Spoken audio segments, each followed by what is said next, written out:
Charming childhood story. Charming. Yeah. Let's give it up next for, I would say, another crazy badass, Rochelle Cody.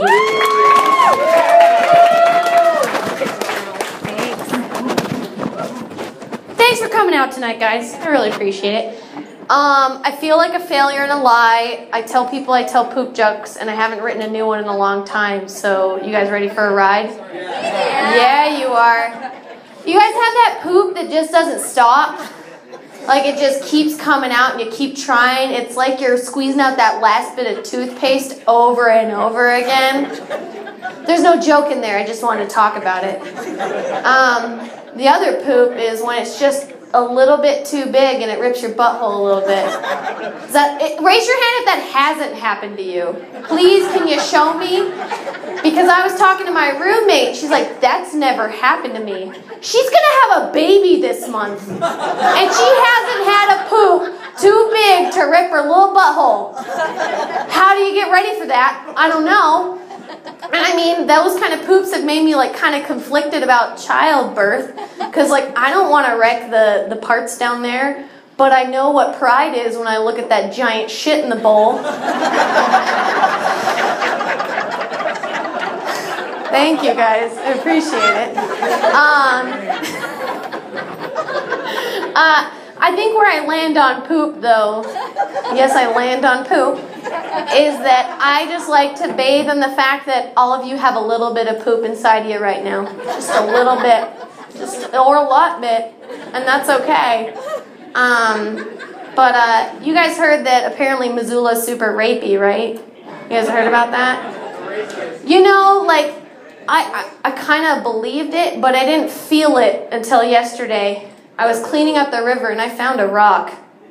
And that rock said, oh, you're not going to give it to me? Well, I'm going to take it.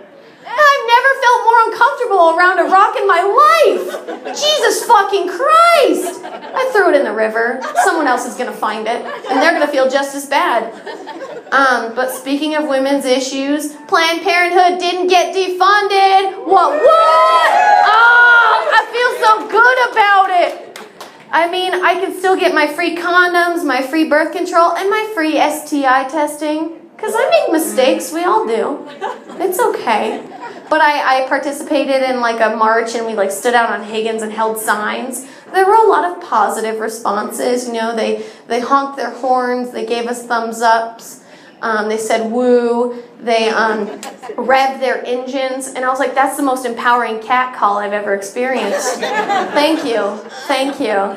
But there were some negative Nancys, some Debbie Downers. I just pretended that the pooches in their car were super pro-life. And like the most hurtful thing came from the most adorable place. It was a couple with their grandkids on matching scooters. And they called me a baby killer. Like, how cute to hear something so mean.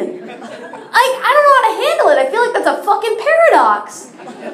I think the only like comparable thing is if there was like a cute kitten with a sign around its neck that says, you're gonna die. So I hope that doesn't happen. Thank you guys so much. I'm Rochelle Cody. Have a great evening. I'm gonna like do this and then, oh, I broke it. I did it backwards. Rochelle Cody, everyone. I'm pretty happy with the girls so far.